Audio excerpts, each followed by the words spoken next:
पार्थिव शिवलिंग का निर्माण सावन के महीने में अगर आप शिवलिंग बनाते हैं, सोमवार को शिवलिंग बनाते हैं, तो नियम ध्यान रखिएगा महाराज, लिंग पुराण से है ये, इसका नियम ध्यान रखिए। क्या करना है? मिट्टी को लाना है, जल का छींटा देना, छींटा जरूर देना है, घर में लेकर आए और जल का छींटा होना जरूर है। 2 दिन तक 3 दिन तक मिट्टी रखी हुई है और उसके बाद अगर आपने पानी का छींटा नहीं दिया है और आपने डायरेक्ट मिट्टी को गला दिया और उसके बाद बनाया तो उसका कोई प्रमाण नहीं। जल का छींटा अवश्य, फिर उसको रख दें। 15 दिन बाद बनाओ, 4 दिन बाद बनाओ, 3 दिन बाद बनाओ, 2 दिन बाद बनाओ। शिवलिंग जब बनाओ तब उस मिट्टी को, जो कलश आपने रसोई घर में रखा है चावल का दाना रखकर प्लेट के ऊपर, अर्थात उस कलश का जल उस मिट्टी में थोड़ा सा डालिए। क्यों डाला जाता है उसका भी भाव वर्णन किया है। अब भविष्य पुराण, स्कंद पुराण और अग्नि पुराण, इन तीनों से ले लिया गया, वर्णन किया गया। जब उस कलश का जल हम डालते हैं तो उस कलश में पितरों का भाव आ जाता है, अन्नपूर्णा का भाव आ जाता है, घर में लक्ष्मी का भाव आ जाता है, संपदा का भाव आ जाता है। पूरे 24 घंटे के अंदर एक क्षण के लिए रसोई घर में 33 कोटि देवता आते हैं, तो वो देवता का सारा भाव उस कलश के अंदर आ जाता है। और वो जल जब हम उस मिट्टी में मिलाते हैं तो गंगा, यमुना, सरयू, सरस्वती, ये 33 कोटि देवता में, तो इन सब का आनंद उस जल में आ जाता है। और वो जल जब हम मिट्टी में मिलाते हैं तो मिट्टी पवित्र हो जाती है, स्वयं कैलाश अधिपति को स्वीकार करने के लायक हो जाती है, निर्मित करने के लायक। अब शिवलिंग का निर्माण कैसे करना? मिट्टी में गला दिया पानी में। सबसे पहले शिवलिंग बनाने से पहले पात्र जो होता है उसके नीचे एक बेलपत्र रखी जाती है। क्या रखना है? एक बेलपत्र। शंकर को झेलने के लिए कोई साधारण नहीं है पात्र जिसपे झेला जाए। स्वयं गंगा शिव की जटा में, और आप शंकर के शिवलिंग का निर्माण कर रहे हो, कोई साधारण नहीं हो सकता। स्वयं भी है वो उत्तर दिशा में रखना है थाली के अंतर्गत जब आप शिवलिंग का निर्माण करो, उत्तर।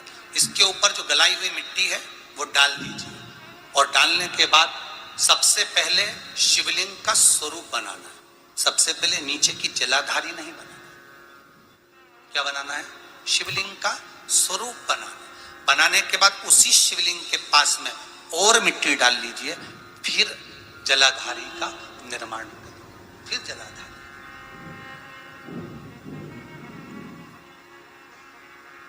शिवलिंग जलाधारी निर्मित हो गई। शंकर जी का संपूर्ण परिवार शिवलिंग में रहता है, आपको पहले भी कहा। भगवान भूत अधिपति भूतेश्वर भगवान शिव का संपूर्ण परिवार शिवलिंग में, पहले भी कथा में कहा, आज फिर आपको वर्णन कर देते हैं। जैसे ये जलाधारी है गोल, ये चरण है, ये शिवलिंग है। ये जो गोल भाग है जहां पर भगवान शंकर का शिवलिंग रखा है, ये पार्वती जी का हस्त कमल है। जहां से पानी नीचे गिर रहा है, इसके राइट भाग में श्री गणेश जी का स्थान, लेफ्ट भाग में श्री कार्तिकेय जी का स्थान। बीच में जो एक मोटी सी लाइन होती है जलाधारी में, वो पार्वती जी के सुंदर पुत्री अशोक सुंदरी का स्थान। शंकर जी के ऊपर जो तिकोनी रखी रहती है, उसके ऊपर से जो जल बूंद बूंद नीचे गिरता है, ये जो पानी बूंद बूंद नीचे गिरता है, या आप कलश से जल चढ़ाते हो या आप श्रृंगी से जल चढ़ाते हो, तो ये जो पानी गिर रहा है, ये शंकर भगवान की 5 पुत्रियां, जया, विषहरा, शामरी बारी, दोतली और देव, ये शंकर जी की 5 बेटियां, 5 पुत्री।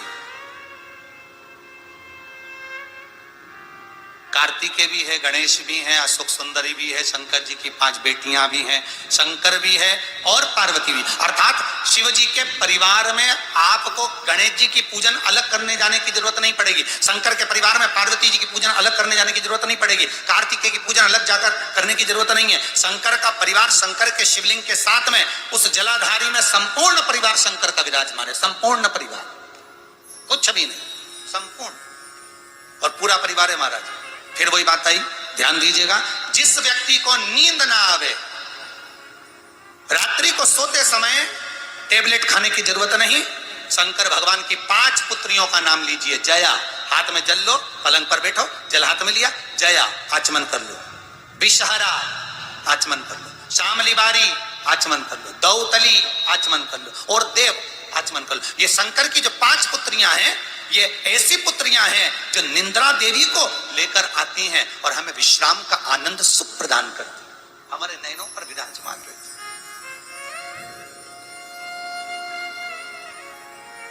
हाँ, यदि विवाह नहीं हो रहा, शादी नहीं हो रही है, बहुत समय से लगन देख रहे हो, शादी नहीं हो रही, बहुत समय से परेशान हो गए कि विवाह ही नहीं हो रहा, हम तो टेंशन में पड़ गए, लड़की 28 साल 30 साल का लड़का हो गया, विवाह नहीं हो रहा, कुछ मत करो। अष्टमी तिथि आए तो अशोक सुंदरी वाली जो जगह है वहां पर हल्दी की 7 बिंदियां लगा दो, लड़का लड़की का हाथ उस बिंदी पर रखवा दो, उसका नाम गोत्र बोलो, उसी हल्दी में उसके हाथ पीला करवा दो और पीपल के पेड़ पर उस हाथ के 5 छापे पड़वा दो, 3 महीने में विवाह पक्का हो जाता है महाराज। उसका इतना, अशोक सुंदरी के उस हल्दी का इतना प्रमाण।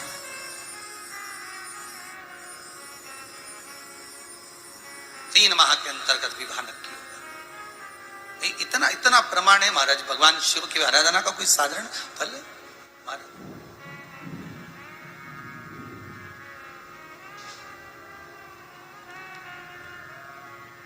निर्मित करा शिवलिंग। एक बार सब जितने भी टीवी पर बैठे हैं, सम्मुख में कथा सुन रहे हैं, फेसबुक यूट्यूब पर सुन रहे हैं, एक बार साथ में समझें वापिस निर्माण को, शिवलिंग के निर्माण को। मिट्टी लाए, स्वच्छ जगह की, जल का छींटा दिया, रखा। जब शिवलिंग बनाया तो 1 कलश पानी पहले से 2 घंटा, आधा घंटा, 15 मिनट, 20 मिनट पहले उसको रख दिया, उसी पानी से उसको गीला करा। गीला करने के बाद उसका निर्माण सबसे पहले बेलपत्री, बेलपत्री के ऊपर मिट्टी, मिट्टी के ऊपर रखकर शिवलिंग का निर्माण, फिर जलाधारी का निर्माण, जलाधारी का निर्माण और शिवलिंग का निर्माण पूर्ण होने के बाद में फिर बाबा का सुंदर भाव से आप श्रृंगार करें, अभिषेक करें, पूजन करें। और एक बात याद रखना, पार्थिव शिवलिंग का अगर निर्माण करा है तो आपको वो पार्थिव शिवलिंग को रात्रि होने से पहले विसर्जन होना जरूरी है। हाँ, अगर कोई भी शिवरात्रि का दिन है तो फिर आप पूरी रात रख सकते हो। हरतालिका तीज का दिन है, पूरी रात रख सकते हो। बड़ी तीज है, छोटी तीज है, आप शिवलिंग बनाए हो तो आप पूरी रात रख सकते हो। विशेष कोई उत्सव है, श्रावण का महीना है, पूरी रात रख सकते हो। पर बाकी के समय अगर आप शिवलिंग का निर्माण करें तो उसको सूर्यास्त होने के पहले आप उसको नदी में, जल में, जलाशय में विसर्जन करें। बहुत ध्यान दीजिएगा, विसर्जन करते समय जब आप विसर्जन करें, पानी में अपने पात्र को, शिवलिंग को जब छोड़ें, उस समय पर ध्यान दीजिएगा कि शिवलिंग की जो जल की धार है, जिसका उत्तर की ओर जो जल की धार होती है, विसर्जन करते समय वो जल की धार अर्थात वो उत्तर का भाग हमारी ओर होना चाहिए और थाली इस तरह से पकड़ें कि वो भाग हमको जब डालें तो वो भाग हमको दिखे, थोड़ा सा नजर आए पानी में डालते समय। और जब वो थोड़ा भाग दिखता रहे और जिसलिए आपने शिवलिंग बनाया, जिस कामना से आपने शिवलिंग बनाया है, वो कामना उस भाग को पानी में देखते देखते बोल दीजिए, वो कामना पूर्ण हो जाती है। इसको कहते हैं पार्थिव शिवलिंग का निर्माण करना और उसकी आराधना करना।